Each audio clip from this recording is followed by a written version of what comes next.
All right, everybody, welcome back to the show that shall not be named. Today's prompt is saddle. I'm sure everybody's having a ton of fun with that one. This is the third drawing in a series of 3 drawings where I was trying to do like a hybrid concept for each of them. The first one was the forest seraph. The second one was the oil refinery demon. I forgot which one it was for a second there. And then this one, the idea I had was a sandworm from Dune with a cowboy, a saddle and a cowboy riding on him. I decided not to make him a cowboy for some reason. I don't know. I felt like the cowboy concept was kind of silly, and I was having a lot of fun drawing the sandworm. I really like Dune, so I just kind of made him, gave him a cloak and made him a normal, quote unquote, normal Fremen sort of character.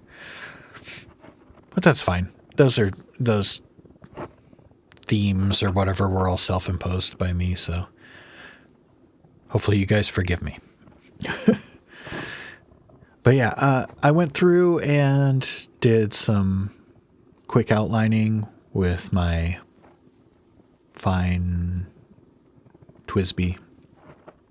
And then now I'm starting the shading with the extra fine.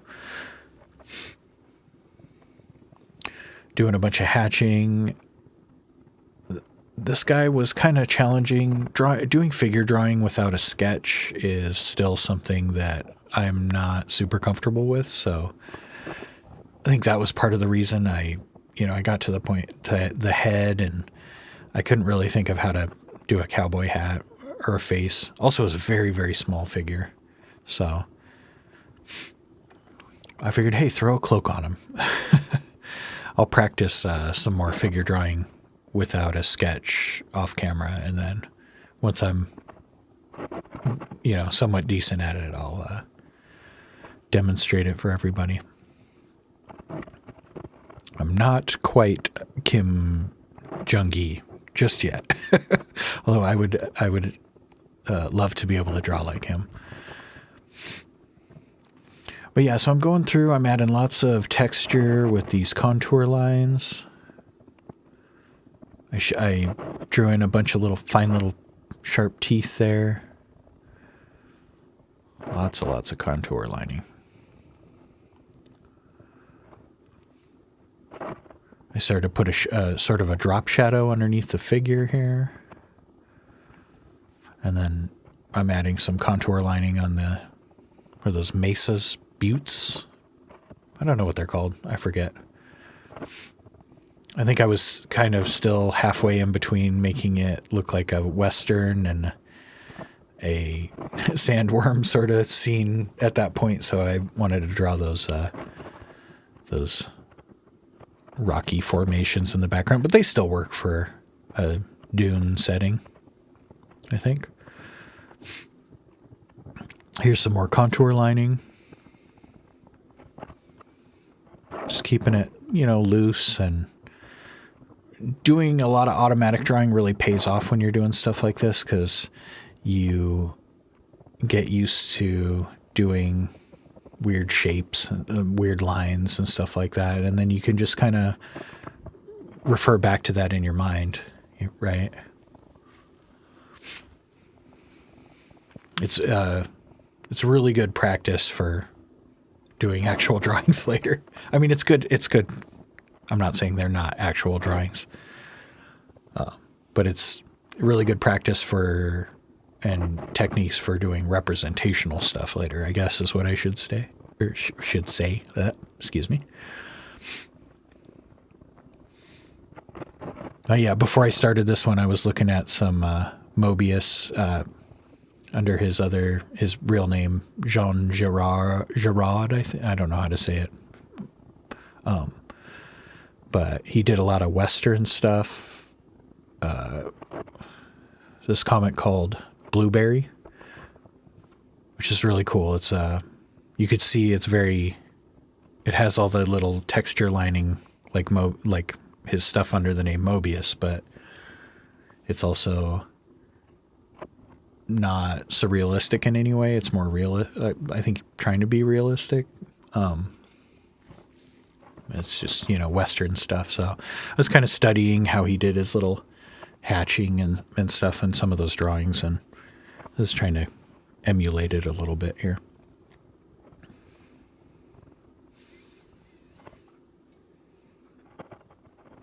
But, still keep it my own style.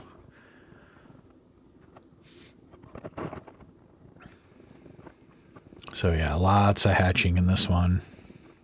We're doing hatching through the whole foreground here. You might have noticed I drew a line through there. That's where the hatching changes direction over the curve, to follow the contour. You can do that. You can use a dotted line or however you want to do it. But you want your hatching to curve one way on one side of the cylindrical object and then curve the other way on the other side. If that makes sense. Hopefully that makes sense.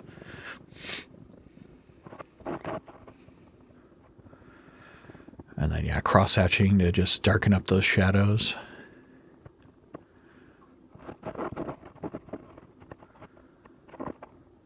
And then, yeah, for this, where the worm's coming out of the sand, I wanted part of it to kind of be chunky and like add some weight to it. And then you'll see I draw in some kind of more fine, cloudy stuff behind it.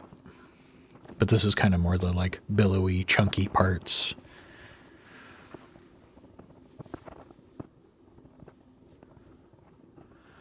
And the same thing with that. You can see the contour lining through some of those like big blobs. That's stuff I've,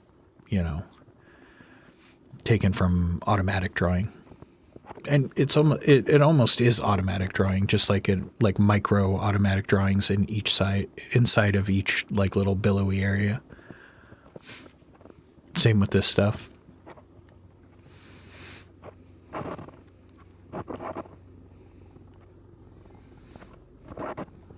And yeah, just getting the values where I want them. This is going to end up being a nighttime scene, so I want to go really dark with the figure, like get lots of nice shadows. I think I was originally planning on making it in the daytime because it was going to be like, cowboy riding the worm. But then when I decided to change it over to being more of a regular Dune scene, I decided to make it at night. I think in the stories, I've never read the books. I've seen the movies though. And I think they only ride the worms at nighttime. I don't know. If you know more about it than I do, go ahead and correct me in the comments, but I don't think the worms even come out in the daytime. But I could be wrong. I love the world, but I didn't like, some people just like nerd out on stuff super hard. I've never been like super focused on like all the little details of like, something like that. Right.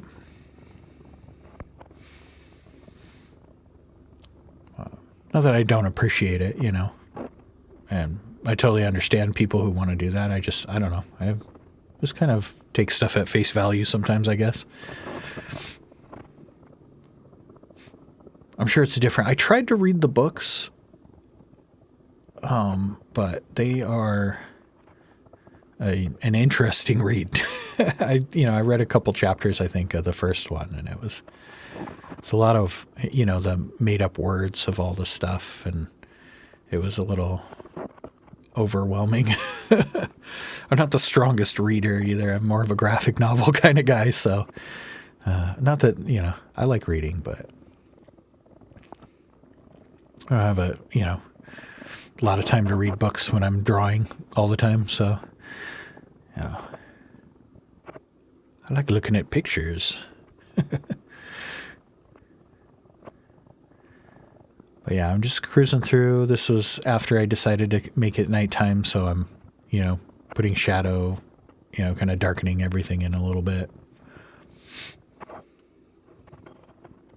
I think the making it nighttime worked really well with the sort of dust cloud that the worm was making too, because it gave it a little bit more contrast, which was nice.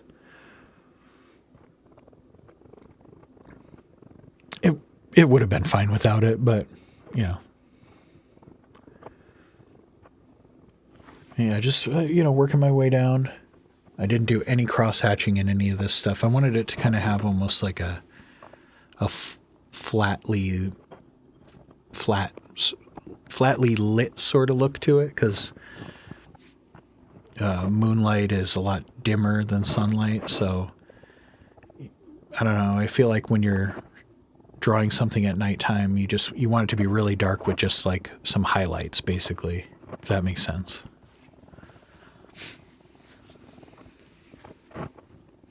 And then, yeah, the planet Arrakis has 2 moons.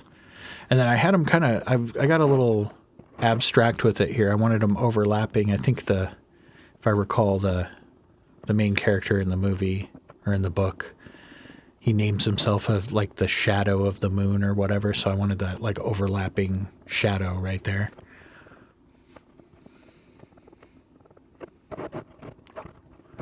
And yeah, I had all the hatching come out radially from the larger moon there. I just thought it would look interesting. And yeah, I did, some lines so I could keep track of what direction all the hatching was supposed to go. You can use dashes or dots or however you want to do it. You can even use pencil. I like drawing with pencil. The reason I don't do it in these videos is, number one, I think people just like watching someone draw without not needing a sketch, right? But also, you don't have to erase anything. You can do a lot more fine line work, and there's no pencil to erase at the end, so makes a nice and tidy video. And then, yeah, I did some little bit of automatic drawing in the moons there just to give them some cool textures. And then I'm cruising along here, bulking up some of the peripheral outlining just to make certain things pop a little bit more. That, make the worm pop out a little bit. And then the horizon back here. And yeah, that's about it. I think I'm going to write the prompt and sign it. Thank you guys all for watching. I appreciate it. Go ahead and leave me a comment, like, subscribe. Thank you to my patrons on Patreon, and I will see you next time. All right, bye.